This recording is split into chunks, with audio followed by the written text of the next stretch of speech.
नमस्कार दोस्तों, competition with GS में आपका हार्दिक स्वागत है। और आज हम देखेंगे क्वेश्चनों का सीरीज, और ये टेस्ट सीरीज नंबर 1 है। और इसमें ऑल सब्जेक्ट के सभी क्वेश्चन रहेंगे, सभी सब्जेक्ट के सभी क्वेश्चन की जो कि आने वाला अभी नज़दीकी एग्जाम के लिए अति महत्वपूर्ण प्रश्न होंगे। तो चलिए आइए आज हम क्वेश्चन नंबर 1 देखते हैं।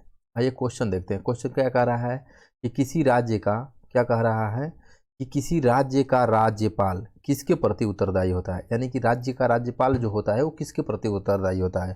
तो किसके प्रति होता है, तो ये राष्ट्रपति के प्रति उत्तरदायी होता है। ठीक है। अगला क्वेश्चन है कि निम्नलिखित में से किस संविधान संशोधन अधिनियम द्वारा शहरी स्थानीय निकाय को संवैधानिक दर्जा दिया गया था। यानी शहरी स्थानीय निकाय को किस संविधान संशोधन द्वारा स्थानीय दर्जा दिया गया था। तो ये 74वां संविधान संशोधन था। अगला क्वेश्चन है कि निम्न में से कौन मुद्रास्फीति के कारण लाभ की स्थिति में होते हैं। यानी कि इसमें से कौन है जो कि मुद्रास्फीति अगर बढ़ जाए तो उसके कारण लाभ की स्थिति में रहते हैं। तो उसमें ये कौन है, ये लाभ की स्थिति में कौन रहते हैं, तो रहते हैं इसमें ऋणी और व्यापारी वर्ग। आप लोग क्वेश्चन को साथ साथ करते जाइए, क्वेश्चन को पॉज करके और क्वेश्चन को साथ साथ करते जाइए। अगला क्वेश्चन है कि मनुष्य में ब्लू बेबी सिंड्रोम किसकी अधिकता के कारण होती है। जो मनुष्य हैं उनमें ब्लू बेबी सिंड्रोम किसकी अधिकता के कारण होती है, तो वो होती है नाइट्रेट की अधिकता के कारण होती है। ठीक है। अगला क्वेश्चन है कि पीयूष ग्रंथि का नियंत्रक कौन सा है। यानी कि पीयूष ग्रंथि को कौन नियंत्रित करता है। तो पीयूष ग्रंथि को नियंत्रित कौन करता है, हाइपोथैलेमस। जो हाइपोथैलेमस है वो पीयूष ग्रंथि को नियंत्रित करता है। ठीक है। अगला क्वेश्चन है कि इंडियन लीग किनके द्वारा स्थापित की गई थी। यानी कि जो इंडियन लीग थी वो किसके द्वारा स्थापित की गई थी, तो वह स्थापित की गई थी शशि कुमार घोष के द्वारा। ठीक है। अगला क्वेश्चन है कि भारत में दास प्रथा पर प्रतिबंध की अनुशंसा कब की गई थी। यानी कि दास प्रथा पर प्रतिबंध की अनुशंसा कब की गई थी, तो 1843 ईस्वी में की गई थी। अगला क्वेश्चन है कि बेल्ड्रोम का संबंध किस खेल से है। यानी कि बेल्ड्रोम किस खेल से संबंधित है, ये साइकिलिंग से संबंधित है। ठीक है। अगला क्वेश्चन है कि मेंडलीव द्वारा बनाया गया आवर्त सारणी में दीर्घ आवर्त की संज्ञा किस आवर्त को दिया गया है। यानी कि किस आवर्त को दीर्घ आवर्त सारणी की संज्ञा दिया गया है, तो इसमें दिया गया है चौथे को, पांचवें को और छठे को। इसमें इसको दीर्घ आवर्त की संज्ञा दी गई है। ठीक है। अगला क्वेश्चन है कि टीका रोग का संबंध किस फसल से है। यानी कि टीका रोग का संबंध किस फसल से है, तो इसका संबंध है मूंगफली से है। टीका रोग का संबंध किस फसल से है, तो मूंगफली से है। अगला क्वेश्चन है कि जीवाणु कोशिका में सूत्र कणिका की संख्या कितनी होती है। जो जीवाणु कोशिका होते हैं उसमें सूत्र कणिका की संख्या कितनी होती है, तो सूत्र कणिका होती है 0 होती है। ठीक है। अगला क्वेश्चन है कि निम्न में से किस कोशिकाओं के द्वारा इंसुलिन का रिसाव होता है। यानी कि कौन सी ऐसी कोशिका है जिससे इंसुलिन का रिसाव होता है, तो वो है बीटा कोशिका के द्वारा। अगला क्वेश्चन है कि मानव शरीर की सबसे लंबी अस्थि है। यानी कि सबसे लंबी अस्थि कौन सी है, तो उरु अस्थि है। मानव शरीर की सबसे लंबी अस्थि उरु अस्थि है। अगला क्वेश्चन है कि निम्न में से कौन एक प्रकार का रेशेदार प्रोटीन का उदाहरण है। रेशेदार प्रोटीन का उदाहरण कौन सा है, तो वो है कीरेटिन है रेशेदार प्रोटीन का उदाहरण है। ठीक है। अगला क्वेश्चन है कि विश्व वानिकी दिवस प्रतिवर्ष किस तिथि को मनाया जाता है। यानी कि विश्व वानिकी दिवस किस तिथि को मनाया जाता है, तो ये मनाया जाता है 21 मार्च को। अगला क्वेश्चन है कि कांगेर घाटी राष्ट्रीय उद्यान किस राज्य में है। कांगेर घाटी जो है राष्ट्रीय उद्यान किस राज्य में है, तो वह है छत्तीसगढ़ में है। यानी कि कांगेर घाटी किस राज्य में है, छत्तीसगढ़ में है। ठीक है। अगला क्वेश्चन है कि निम्न में से मुद्रा के किस रूप को संकीर्ण मुद्रा किस मुद्रा के रूप को कहते हैं, तो मुद्रा के M1 रूप को संकीर्ण मुद्रा कहते हैं। अगला क्वेश्चन है कि सेट निम्न में से किस देश के स्टॉक एक्सचेंज का नाम है। सेट किस देश के स्टॉक एक्सचेंज का नाम है, तो थाईलैंड है। अगला क्वेश्चन है कि भारत ने अपना पहला परमाणु परीक्षण कब किया था। जो भारत ने अपना पहला परमाणु परीक्षण कब किया था, तो 18 मई 1974 को किया था। ठीक है। अगला क्वेश्चन है कि धन्वंतरी तथा कालिदास निम्न में से किसके दरबार में रहते थे। तो ये किसके दरबार में रहते थे, तो ये चंद्रगुप्त द्वितीय के दरबार में रहते थे। अगला क्वेश्चन है कि किस इतिहासकार ने बहादुर शाह को शाह ए बेखबर कहकर पुकारा था। यानी कि शाह ए बेखबर किसने कहा था, तो खफी खान ने कहा था, शाह ए बेखबर कहा था इसको बहादुर शाह को। ठीक है। अगला क्वेश्चन है कि निम्न में से कौन मोनोसेकेराइड कार्बोहाइड्रेट नहीं है। मोनोसेकेराइड कार्बोहाइड्रेट कौन सा नहीं है, सुक्रोज नहीं है। अगला क्वेश्चन क्या कह रहा है कि किस शैली में प्रसिद्ध प्रसिद्ध गया स्थित विष्णुपाद मंदिर बना है? जो गया में विष्णुपाद का मंदिर है किस शैली में बना है? तो वो है कौन? नागर शैली में बना है। अगला क्वेश्चन है कि एहोल परस्ती अभिलेख किस के रचयिता थे? एहोल परस्ती के रचयिता कौन थे? तो रवि कीर्ति थे। एहोल परस्ती के रचयिता कौन थे? रवि कीर्ति थे। अगला क्वेश्चन है कि सतलज और काली नदियों के बीच स्थित हिमालय के भाग को किस नाम से जानते हैं? यानी कि हिमालय को 4 भागों में जो बांटा गया है, तो उसमें हम सतलज और काली नदी के बीच के हिमालय को किस नाम से हम जानते हैं? तो उसको हम जानते हैं कुमाऊं हिमालय के नाम से जानते हैं। ठीक है। और पंजाब हिमालय को हम सिंधु और सतलज के बीच के हिमालय को जानते हैं। पंजाब हिमालय ये है सिंधु और सतलज। ठीक है। और ये है सतलज और काली नदी, और काली और तीस्ता के बीच में है नेपाल हिमालय, और तीस्ता और ब्रह्मपुत्र के बीच में है असम हिमालय। ठीक है। अगला क्वेश्चन है कि द्वितीय प्रदूषक निम्नलिखित में से कौन सा है? द्वितीय प्रदूषक इसमें से कौन सा है? तो स्मॉग है, द्वितीय प्रदूषक है। ठीक है। अगला क्वेश्चन है कि बंधुआ मजदूरी व्यवस्था का निराकरण संविधान के किस अनुच्छेद से संबंधित है? यानी कि जो बंधुआ मजदूरी है संविधान के किस अनुच्छेद से संबंधित है? तो वो आर्टिकल 23 से संबंधित है। ठीक है। अगला क्वेश्चन है कि विद्युत धारिता का मात्रक कौन सा है? विद्युत धारिता का मात्रक कौन सा है? तो फैराडे है। ठीक है। अगला क्वेश्चन कौन सा है? यूरेनियम के रेडियोधर्मी विघटन का अंतिम उत्पाद कौन सा है? तो यूरेनियम के रेडियोधर्मी विघटन का अंतिम उत्पाद कौन सा है? तो वो है सीसा है। आप लोग क्वेश्चन को बस देखते जाइए, और ये क्वेश्चन आने वाला एग्जाम के लिए वेरी वेरी इंपॉर्टेंट है। और इसी के अंदर से हम जितने टेस्ट की जितने सीरीज कराएंगे उससे लगभग एग्जाम क्वालिफाई करने भर क्वेश्चन इसी सेगमेंट से आ जाएगा। अगला क्वेश्चन है कि भारत में बाघ परियोजना की शुरुआत कब की गई थी? भारत में बाघ परियोजना की शुरुआत कब की गई थी? 1973 में की गई थी। ये अभी हाल ही में 67 बीपीएससी में पूछा गया था। अगला क्वेश्चन है कि निम्नलिखित में से कौन सा युग्म सुमेलित है? कौन सा युग्म सुमेलित है? तो इसमें वांडीवास का युद्ध फ्रांसीसी और ईस्ट इंडिया कंपनी के बीच में हुआ था। ठीक है। ये सुमेलित है। अगला क्वेश्चन है कि पंडिचेरी की संधि किसके बीच हुई थी? यानी कि पंडिचेरी की जो संधि हुई थी किनके बीच हुई थी? तो वो हुई थी अंग्रेज और फ्रांसीसी के बीच हुई थी।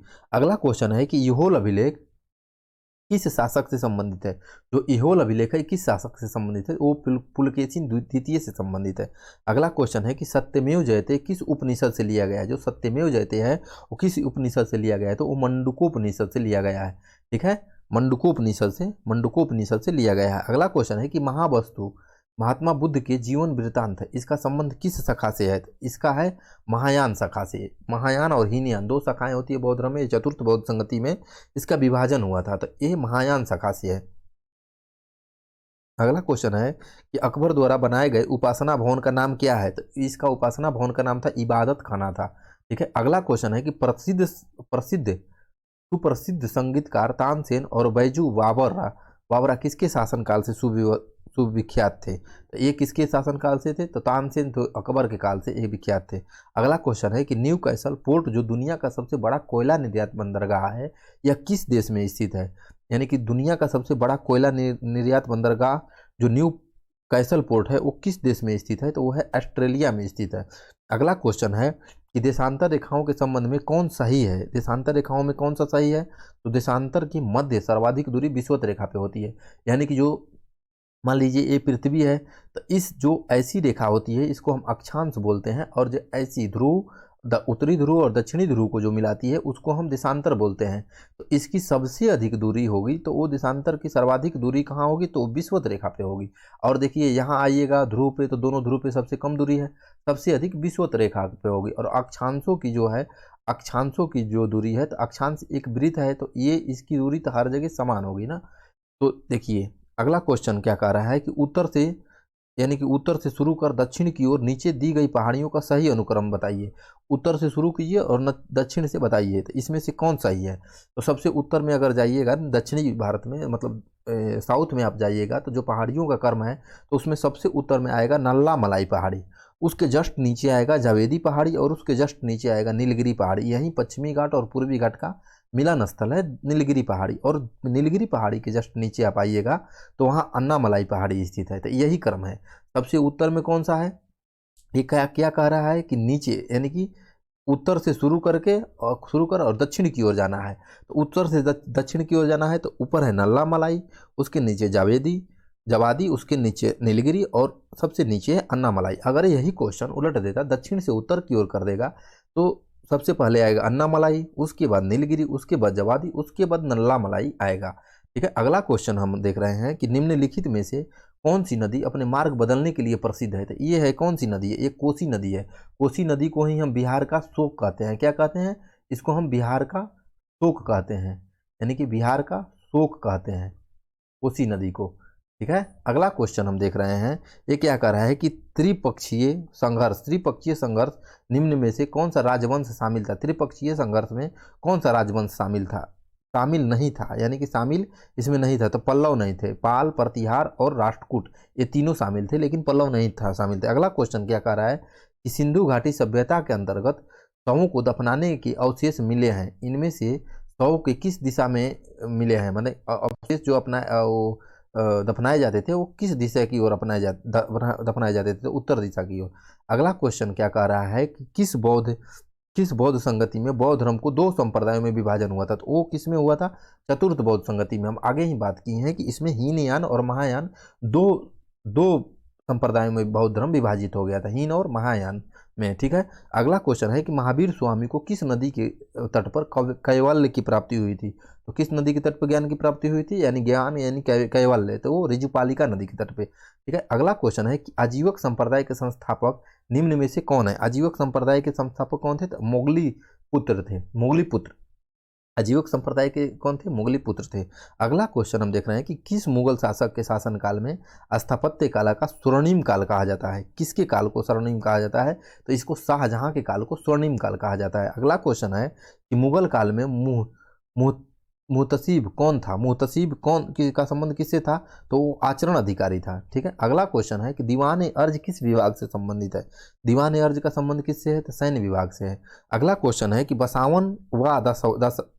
बसावन और दसवंत किस शासक के दरबारी चित्रकार थे। तो किसके थे, अकबर के दरबारी चित्रकार थे। अगला क्वेश्चन है कि निम्नलिखित में से कौन सुमेलित नहीं है। तो इसमें से कौन सुमेलित नहीं है, तो कुडनकुलम। कुडनकुलम कर्नाटक में नहीं है, कुडनकुलम कहाँ है, कुडनकुलम है तमिलनाडु में है। ठीक है, अगला क्वेश्चन है कि निम्न में से कौन सा एक अच्छे ईंधन का गुण नहीं है। इसमें से कौन है जो अच्छे ईंधन का गुण नहीं है, तो कौन है, तो जलने पर ज़्यादा से ज़्यादा अवशिष्ट हानिकारक गैसों का उत्सर्जन होना, ये गुण नहीं है। अगला क्वेश्चन हम देख रहे हैं क्या कह रहा है, अगला क्वेश्चन कि भारत के किस क्षेत्र में सर्वाधिक दैनिक तापांतर पाया जाता है। किस क्षेत्र में सर्वाधिक दैनिक तापांतर पाया जाता है, तो भारत के किस क्षेत्र में, मरुस्थलीय क्षेत्र में, जो राजस्थान वाला क्षेत्र है उसमें सर्वाधिक दैनिक तापांतर पाया जाता है। दैनिक तापांतर का अर्थ ये होता है कि दिन और रात में तापमान का अंतर, एकाएक तापमान में वृद्धि और एकाएक तापमान में कमी, तो वो सबसे अधिक मरुस्थलीय क्षेत्र में होता है। भारत के मरुस्थलीय क्षेत्र में दैनिक तापांतर सबसे अधिक पाया जाता है।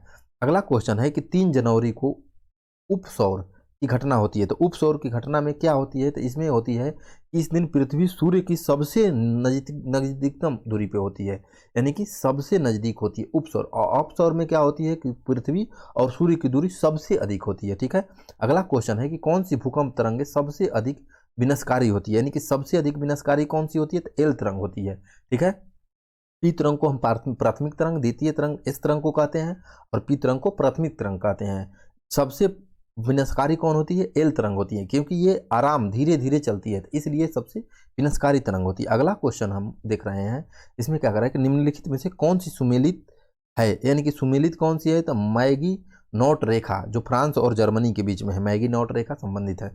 अगला क्वेश्चन है कि निम्नलिखित में से कौन सी पर्वत श्रृंखला सबसे लंबी है। अब इसमें से सबसे लंबी पर्वत श्रृंखला कौन सी है, तो एंडीज पर्वत श्रृंखला है। अभी हाल ही में ये किसी भी एग्जाम में पूछा गया था, शायद उत्तराखंड पीसीएस में पूछा गया था कि सबसे लंबी पर्वत श्रृंखला कौन सी है, तो एंडीज पर्वत श्रृंखला है। ठीक है, अगला क्वेश्चन हम देख रहे हैं कि किस अधिनियम द्वारा केंद्रीय बजट को राज्य के बजट से अलग कर दिया गया है। किस अधिनियम द्वारा, तो भारत शासन अधिनियम 1919 द्वारा केंद्रीय बजट को राज्य बजट से अलग कर दिया गया था, राज्यों के बजट से अलग कर दिया गया था। ठीक है, अगला क्वेश्चन क्या कह रहा है कि निम्नलिखित में से किस योजना के आधार पर संविधान सभा का गठन हुआ था, यानी कि कौन सी योजना थी उसके आधार पर संविधान सभा गठन हुआ था, तो कैबिनेट योजना थी। कैबिनेट योजना 1946 में आई थी और इसी योजना के आधार पर संविधान सभा का गठन हुआ था। ठीक है, संविधान सभा का गठन हुआ था, तो ये दिसंबर 1946 में संविधान सभा का गठन हुआ था, और 9 दिसंबर 1946 को संविधान सभा के प्रथम अस्थायी अध्यक्ष डॉक्टर सच्चिदानंद सिन्हा को बनाया गया था। और 2 दिन बाद 11 दिसंबर 1946 को संविधान सभा के अस्थायी अध्यक्ष डॉक्टर राजेंद्र प्रसाद को बनाया गया था। ठीक है, अगला क्वेश्चन हम देख रहे हैं कि अंतरिम सरकार के गठन की घोषणा कब की गई थी, यानी कि अंतरिम सरकार के गठन की घोषणा कब की गई थी, अंतरिम सरकार तो 24 अगस्त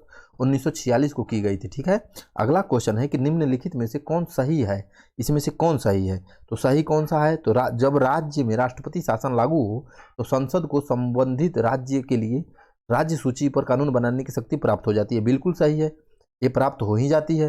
अगला और दूसरा स्टेटमेंट है कि राष्ट्रपति शासन के उपरांत भी संसद द्वारा बनाया गया कानून प्रभावी रहता है।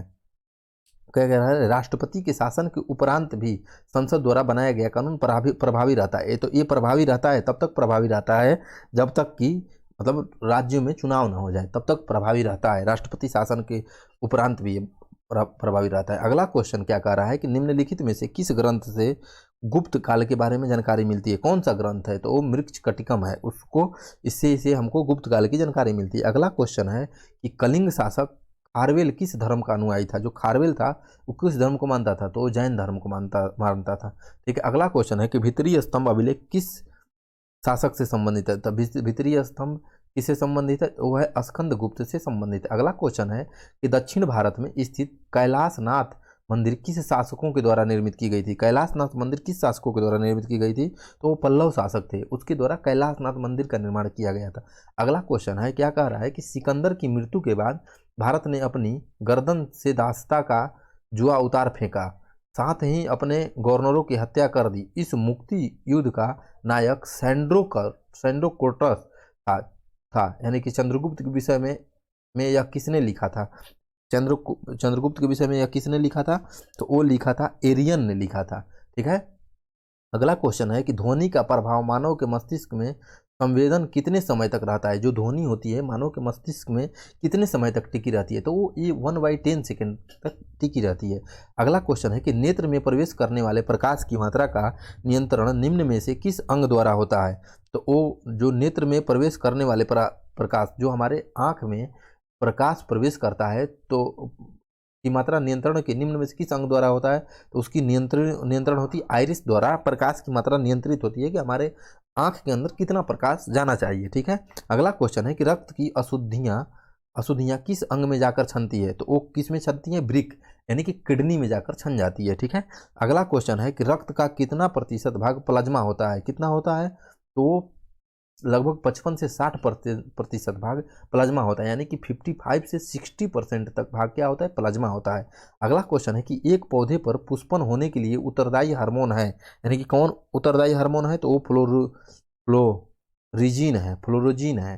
ठीक है, अगला क्वेश्चन है कि इंद्रधनुष किसके कारण होता है, इंद्रधनुष किसके कारण होता है, तो परावर्तन और अपवर्तन के कारण क्या होता है, इंद्रधनुष होता है। ठीक है, अगला क्वेश्चन क्या है कि एक ही समय यानी कि एक ही पदार्थ के अणुओं के बीच कार्यकारी आकर्षण बल को क्या कहा जा सकता है, क्या कहा जाता है, उसको हम ससंजक बल कहते हैं। अगला क्वेश्चन क्या कह रहा है कि स्वतंत्र भारत के पहले मंत्रिमंडल में रेलवे एवं परिवहन मंत्रालय का जिम्मा किसे सौंपा गया था, तो किसे सौंपा गया था, रेलवे और परिवहन मंत्रालय डॉक्टर जॉन मथाई को सौंपा गया था।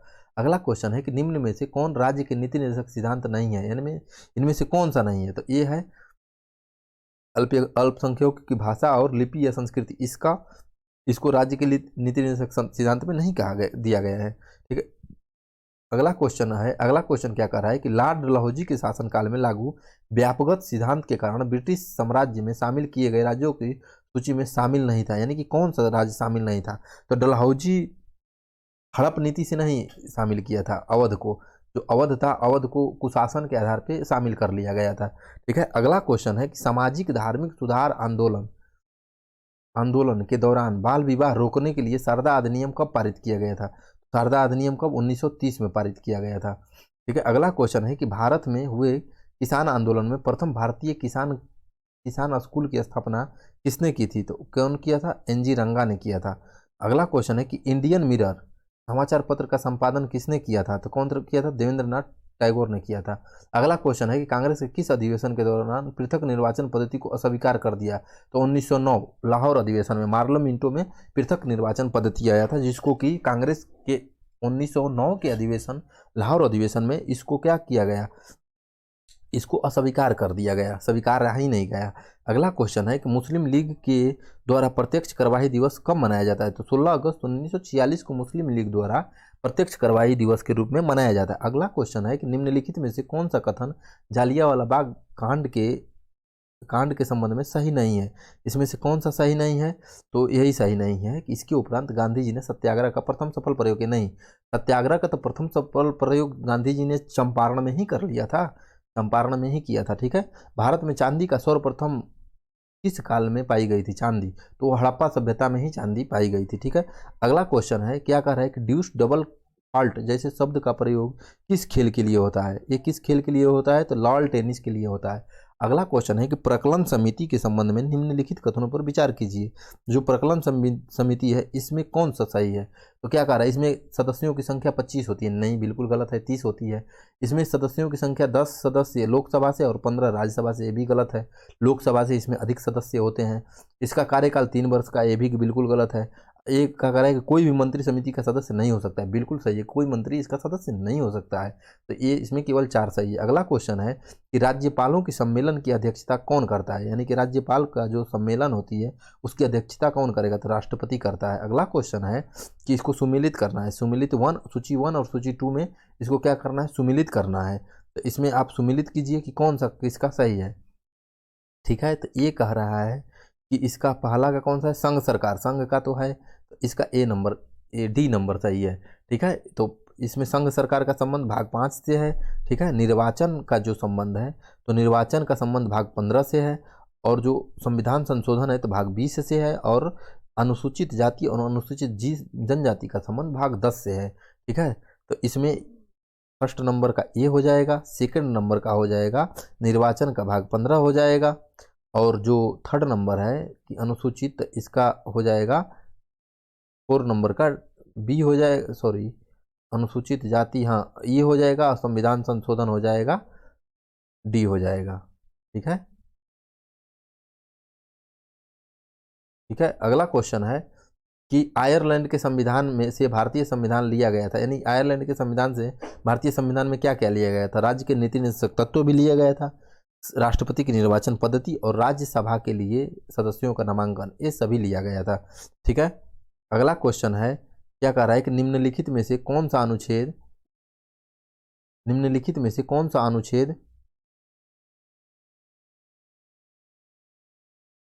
इसमें से कौन सा अनुच्छेद क्या कर रहा है?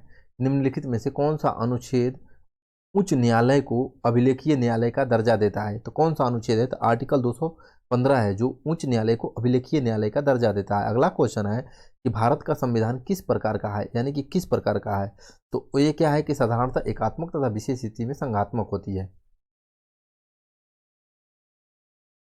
ठीक है। अगला क्वेश्चन है कि भारत का संविधान कहता है कि अवशिष्ट अधिकार किसके पास रहेंगे? ये किसके पास अवशिष्ट अधिकार रहेंगे? तो संघ की संसद के पास अवशिष्ट शक्ति, यानी कि अवशिष्ट शक्ति जो कि तीनों सूची में ना हो, संघ सूची, राज्य सूची और समवर्ती सूची में जो विषय शामिल ना हो उसको हम अवशिष्ट शक्ति कहते हैं। ठीक है। अगला क्वेश्चन है कि वायु का तापमान कम करने पर सापेक्ष आर्द्रता पर क्या प्रभाव पड़ता है? तो वो बढ़ जाती है। सापेक्ष आर्द्रता क्या होती है? बढ़ जाती है। अगला क्वेश्चन है कि हड़प्पा कालीन किस स्थल से खेल का मैदान मिला है? खेल का मैदान कहाँ से मिला है? तो धौलावीरा से मिला है। ठीक है। अगला क्वेश्चन है कि चिपको आंदोलन के जन्मदाता किस रूप में किसे जाना जाता है? चिपको आंदोलन, तो सुंदरलाल बहुगुणा को जाना जाता है चिपको आंदोलन का। ठीक है। अगला क्वेश्चन है कि मानव हृदय कितने भागों में विभाजित होता है? तो 4 भागों में विभाजित होता है। अगला क्वेश्चन है कि वर्ष 1927 में बाटलर कमेटी का उद्देश्य क्या था? तो उसका उद्देश्य क्या था कि अंग्रेजी सरकार एवं देशी राज्यों के बीच संबंधों का सुधारना था। अगला क्वेश्चन है कि बौद्ध धर्म एवं जैन धर्म किस विषय में अंतर है? तो आत्मा के विषय में दोनों में अंतर है। अगला क्वेश्चन है कि किस सिख गुरुओं की हत्या मुगलों द्वारा की गई थी? तो गुरु तेग बहादुर और गुरु अर्जुन देव दोनों की हत्या मुगलों द्वारा की गई थी। अगला क्वेश्चन है कि महावीर स्वामी ने अपना पहला उपदेश कहाँ दिया था? पहला उपदेश कहाँ दिया था? तो राजगृह में दिया था। ठीक है। अगला क्वेश्चन है कि निम्न में से कौन सी यांत्रिक तरंगें हैं? तो यांत्रिक तरंग कौन सी है? यानी कि ध्वनि तरंग यांत्रिक तरंग है। अगला क्वेश्चन है कि भोपाल गैस त्रसादी में किस गैस का रिसाव हुआ था? तो मिथाइल आइसोसाइनाइड का रिसाव हुआ था। ठीक है। अगला क्वेश्चन क्या कह रहा है कि राष्ट्रपति पर महाभियोग के संदर्भ में निम्नलिखित में से कौन सा कथन सही नहीं है? यानी कि इसमें कौन सही नहीं है? तो इसमें सही नहीं है कि मान लीजिए राष्ट्रपति पर महाभियोग की प्रक्रिया अनुच्छेद 61 में दी गई है, बिल्कुल सही है। राष्ट्रपति द्वारा संविधान का अतिक्रमण किए जाने पर उसके विरुद्ध महाभियोग चलाया जा सकता है, बिल्कुल सही है। महाभियोग संसद द्वारा चलाई जाने वाली एक अर्ध न्यायिक प्रक्रिया है, बिल्कुल सही है। और अगला है कि महाभियोग का प्रस्ताव केवल लोकसभा में प्रस्तुत किया जा सकता है, ये बिल्कुल गलत है। यानी कि महाभियोग का प्रस्ताव लोकसभा और राज्यसभा दोनों में प्रस्तुत किया जा सकता है, राज्यसभा दोनों में प्रस्तुत किया जा सकता है। इस प्रकार आज हम पहला टेस्ट सीरीज देखे हैं और इसमें जितने भी इम्पोर्टेंट क्वेश्चन हैं इसमें सभी क्वेश्चन को हम देख लिए। ऐसे ही टेस्ट सीरीज 150 क्वेश्चन और 130 क्वेश्चन से ऊपर का ही टेस्ट सीरीज लगातार अभी एग्जाम तक कम से कम 15 टेस्ट सीरीज या 20 टेस्ट सीरीज आएगा, और जिसको आप लोग कर जाइए और एकदम कन्फर्म है कि एग्जाम में इससे बाहर क्वेश्चन नहीं आएंगे। ठीक है, तब तक के लिए धन्यवाद।